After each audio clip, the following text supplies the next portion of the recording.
É o seguinte, eu acho que foi em 1987 ou 88, não me recordo exatamente a data, que nós demos início à primeira turma do curso de técnico de segurança na URGS, na Escola Técnica de Comércio da URGS, lá na João Pessoa, onde eu fazia parte do corpo de professores, ministrando a disciplina Administração Aplicada à Segurança do Trabalho, que na época era muito pouco valorizada até, porque a visão tecnicista da época não entendia a importância do processo administrativo como um referencial importantíssimo no processo de segurança do trabalho. O pessoal achava que fazer segurança era usar EPI, proteger as máquinas e equipamentos e só, né? Então, naquela época foi um trabalho muito árduo convencer as pessoas que o grande problema da segurança do trabalho era fazer com que as coisas acontecessem, né? Porque nós já sabíamos como fazer um ambiente seguro, só que esse ambiente seguro nunca acontecia, né? Todo mundo sabia, todo mundo conhecia a técnica, mas chegava no ambiente de fábrica, as coisas não aconteciam daquela maneira, né? Então eu comecei a fazer uma pesquisa, eu era graduado, formado em bacharel em administração, e comecei a fazer uma pesquisa sobre métodos de processos administrativos aplicados ao SSMT, o Serviço de Segurança e Medicina do Trabalho. E daí fui convidado na ocasião pela diretoria da Escola Técnica para ministrar essa palestra. E hoje eu tive uma satisfação de pegar um informe da OIT, em homenagem a essa data, de 28 de abril, dizendo que agora a palavra de ordem é gestão e segurança do trabalho. Demorou, acho que uns 25 anos, mas a coisa ressonou, né? Acaba sempre ressonando, às vezes demora, mas as coisas sempre acontecem. Quando as coisas estão na linha certa, sempre acontecem. E naquela época já dizíamos isso, né? Que não adianta o técnico de segurança ser muito competente e chegar num ambiente de fábrica, de empresa e falar as coisas, enquanto quem decide é o supervisor de linha, é o chefe da produção. Então, às vezes, criava um conflito muito grande entre o técnico e o supervisor de linha, porque o técnico não tinha autoridade para mandar parar uma operação, ou para sugerir um novo processo, ou uma coisa mais segura, né? E, geralmente, nós, os técnicos de segurança também, nós éramos até um pouco rechaçados, né? Não, esse sujeito está atrapalhando a produção, ele está diminuindo a minha cota, eu preciso alcançar minhas metas, ele está me atrapalhando, né? Tira ele daqui. E agora nós vemos que está havendo todo esse esforço aí de fazer uma gestão integrada, né? Na época a gente já falava nisso, né? Que o técnico de segurança e os chefes tinham que estar integrados nessa luta, porque, sem dúvida, quem é responsável pela segurança do trabalho não é o técnico de segurança do trabalho. O responsável pela segurança do trabalho é quem manda fazer o trabalho, né? O responsável pela integridade física do trabalho, física e mental, que agora está se falando muito desse problema mental, né? Naquela época se falava em integridade física. É quem manda fazer o trabalho, porque é isso que tem autoridade sobre o trabalho. Então, eu gostaria de remontar um pouco com vocês essa história toda da Fundacentro, que eu tive presente, que eu presenciei, eu entrei na Fundacentro em 1977, né, eu tinha 20 anos, e eu acompanhei essa história toda do processo de saúde e segurança do trabalho no Brasil. Naquela época a Fundacentro era importantíssima, né? E não existia nada sobre segurança e medicina do trabalho no Brasil. Nada. Não existia um engenheiro de segurança, não existia um médico de trabalho, não existia um técnico de segurança do trabalho. Eu tive a honra de ser assistente do diretor executivo na época da Fundacentro, que era o Dr. Roberto Rafael Weber, já falecido, que foi quem assinou as primeiras normas regulamentadoras de segurança e medicina do trabalho, as NRs, né? NR 32. E o Dr. Weber me contava muitas histórias, né? Como é que aconteceu isso. E é uma história muito bonita, que eu gosto sempre de contar, e que ele era médico da Varig, o Dr. Weber era médico da Varig. E as companhias aéreas, por causa das legislações internacionais, sempre foram obrigadas a ter sistemas de segurança eficazes, né? No Brasil não existia nada sobre segurança do trabalho. E ele já na época já ia fazer cursos do exterior, sobre segurança na aviação, né? Segurança nas aeronaves, manutenção. E por coincidência, um dia ele estava no avião que estava o ministro do Trabalho. E ele sentou do lado do ministro do Trabalho e começou a conversar com o ministro acerca do que queria fazer, onde é que ele estava indo para um congresso, né? E até aquela ocasião, toda a legislação brasileira era reparatória, né? Não existia uma legislação que que estipulasse as condições de segurança do trabalho nas empresas, né? Só se falava em, após o trabalhador ser acidentado, quais eram os benefícios que ele ia ter, ou a viúva, em caso de falecimento, teria, né? Toda aquela legislação da época de Getúlio Vargas era a única legislação que falava sobre o problema do acidente de trabalho, mas nunca sobre prevenção de acidentes. Quando o Dr. Weber começou a falar com o ministro, na época, o Arnaldo Preto, sobre a importância de se montar uma subsecretaria de Medicina do Trabalho, do Ministério do Trabalho, para estudar esse problema, tal. E ali foi plantado o germe do que é hoje a segurança do trabalho no Brasil, né? E daí ele foi convidado para ser o primeiro subsecretário de Segurança da Medicina do Trabalho, do Ministério do Trabalho, começaram a fazer as normas, criaram a Fundacentro, né? Já existia como um instituto, né? uma autarquia, né? Criaram uma fundação mais forte, onde os técnicos começaram a organizar essas normas regulamentadoras. Né? Então a Fundacentro teve um papel importantíssimo, né? E a criação desses cursos também de medicina, de engenharia, de técnico, foi a Fundacentro quem estipulou os primeiros currículos, quem editou os primeiros livros, né? Foi a Fundacentro. Mas com o tempo, isso foi crescendo, né? Aí começou a fazer cursos de especialização sobre diversas áreas. Foi uma outra fase da Fundacentro que eu acompanhei. Nós fazíamos aqui em Porto Alegre, na época, mais de 50 cursos por ano, de diversas áreas, né? Caldeiras, didática pedagógica, na área rural, na época chamava de defensivos agrícolas, né? Que são esses agrotóxicos. Então a Fundação dava esse reforço na formação dos técnicos, dos médicos e dos engenheiros. Com o tempo também, Senais começou a fazer esse curso, outras empresas começaram a fazer esse curso. A Fundação também se retirou. Os EPIs, mesma coisa, a Fundação tinha os primeiros laboratórios de controle de qualidade de EPIs. Então todos os equipamentos de proteção tinham que ser testados, era a Fundação que fazia esse trabalho de testar os EPIs.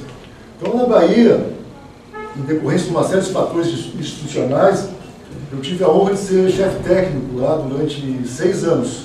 Mesmo sendo da área administrativa, que eu sou da área de gestão, o pessoal, os pesquisadores lá, me elegeram para ser coordenador técnico deles.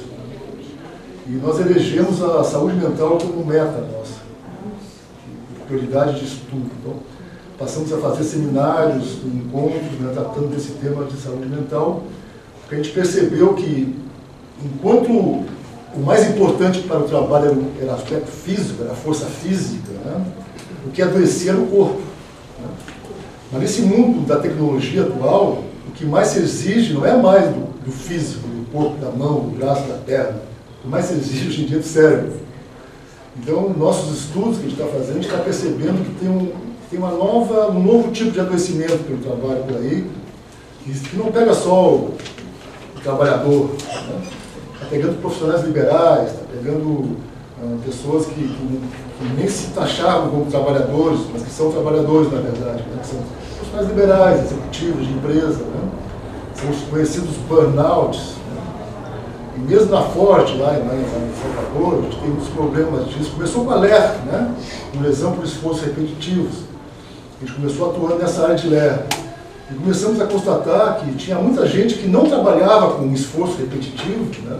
E no início, aquele problema de atrofia no ósseo muscular, achava que era por causa da repetição, né, dos digitadores. Começou com os barbeiros, era conhecido como a doença dos barbeiros e das costureiras, pelo esforço repetitivo que eles faziam. Né. Mas depois começamos a notar que os bancários, às vezes nem digitadores, começavam a ter muito.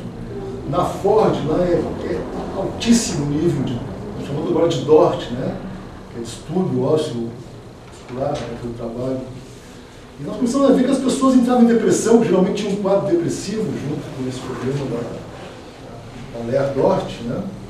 Infelizmente o INSS não atestava como doença do trabalho o problema de depressão, chama-se burnout, né? Quando a pessoa realmente, por excesso de trabalho, começa a pirar, né? Então, atualmente o INSS já está diagnosticando como doença do trabalho. Aí passa também pela valorização do trabalhador, né? Porque antes achava sempre que o trabalhador era um mentiroso, era um farsante, era um aproveitador, né? Que queria levar vantagem através do INSS dos direitos que ele tinha pelo seguro, né? Porque, na verdade, o trabalhador tem um seguro, não é uma benesse, uma bondade da sociedade, os direitos da previdência que o trabalhador tem. Né? É um direito adquirido por um seguro que é pago pelos empresários, inclusive. Né? mas vai sair da folha de pagamento, o percentual da folha de pagamento, o SAT, né, do trabalho, que é uma confusão, uma caixa preta que ninguém entende muito, que o dinheiro vai tudo para o bolo, não é distribuído, nunca tem. Não sei quando é que vão resolver esse problema lá no Ministério. Né? A gente fez vários seminários, chamamos o pessoal de Brasília para Salvador. Salvador tem uma mágica toda, não sei se é porque é a primeira capital do Brasil, mas as pessoas respeitam aquela coisa da Bahia, de Salvador, então a gente conseguiu levar ministro, levar secretário da Previdência Social para lá, para conversar. Falamos muito sobre assédio moral no trabalho, muito sobre assédio moral. A gente está procurando caminhos, né, espaços que ainda não foram ocupados, né, através dessa pesquisa de ponta, e procurar alertar a sociedade, né, os técnicos, os pesquisadores, as pessoas que gostam de estudar esse problema de saúde do trabalhador. Que a gente costuma falar de saúde do trabalhador, que é óbvio que a pessoa se acidenta, ele vai perder a saúde. Se ele adoece, ele vai perder a saúde. Então, a saúde do trabalhador é mais importante, né? Que engloba todo esse problema de prevenção de acidente e de adoecimento. A gente fala muito de saúde. E esse problema também do assédio moral no trabalho é muito forte, está acontecendo muito. Né? Porque a gente achava que era frescura, grande coisa, o cara brigou, o cara persegue, é sempre perseguido, né? Agora se fala muito em bullying também, né? Coisa que não se falava antes. Eu acho muito interessante porque é sinal de valorização do ser humano. Que antes a gente era tipo tipo boi mesmo, mercado de trabalho, né? Vai para o mercado, lá vai ser vendida a carne, entendeu? E não é assim, nós somos seres humanos, nós temos dignidade. E a nossa dignidade tem que estar sempre em primeiro lugar. Então a gente não pode aceitar um trabalho que fira a nossa dignidade humana e mais, a gente tem que ser solidário com os colegas. Eu fiz um curso de especialização em gestão de pessoas lá em Salvador e depois fui fazer um trabalho com psicodrama e criei um sociodrama do trabalho, ganhou até um prêmio do Instituto Nacional de Engenharia lá em São Paulo, Prêmio Nacional de Reabilitação Profissional. Em 2009 eu ganhei esse prêmio. Um trabalho que eu fiz dentro da Fundação, com trabalhadores adoecidos psicicamente em função de assédio, e apareceu uma queixa muito grande desses trabalhadores quanto à indiferença dos colegas. Né? Eles diziam que sofriam muito, né, assédio e perseguição, e ninguém ligava, os colegas não ligavam, não se importavam, e que aquilo ali dava uma solidão muito grande, uma tristeza muito grande. Né? Eles acabavam se afastando dos demais, entrando em depressão mesmo, profunda, né? E acabando até ficando um problema muscular, que a pessoa começa a se deprimir, já não sai de casa, não vai trabalhar, né? já é chamado de vagabundo, não quer trabalhar, preguiçoso, tem todo aquele drama interno. Né? Geralmente isso tudo está associado a alguns problemas de infância, de pai autoritário, sempre tem um probleminha, né? que é o tipo gatilho que a gente chama, que deflagra as crises. Né? Tem pessoas que passam pelo mesmo assédio e não sentem nada, tiram de letra.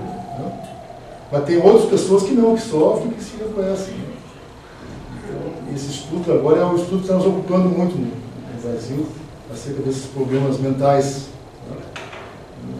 A Fundação tem esses problemas mais de ordem de condições de segurança. Né? Isso aí nós estamos um pouco agora retraídos, pelo menos na Bahia aqui, que o pessoal trabalha muito com isso ainda, com levantamento de segurança, de onde a gente trabalha. Mas isso já tem 1000 peritos por aí que fazem particularmente, né? Não tem por que a Fundação fazer de graça para empresário. O empresário tem que pagar uma consultoria especializada, tem muitas empresas agora nesse ramo de segurança e medicina do trabalho, que pode muito bem fazer isso, né? E isso pode muito bem pagar também. É isso, a mensagem que eu trago para vocês é de parabéns, né? Estão recebendo um prédio novo, né? Uma turma, estou vendo que é uma turma poderosa, bem formada. Vocês têm muito sucesso na carreira de vocês, mas nunca esqueçam o aspecto humano, né? Esse aspecto humano no trabalho.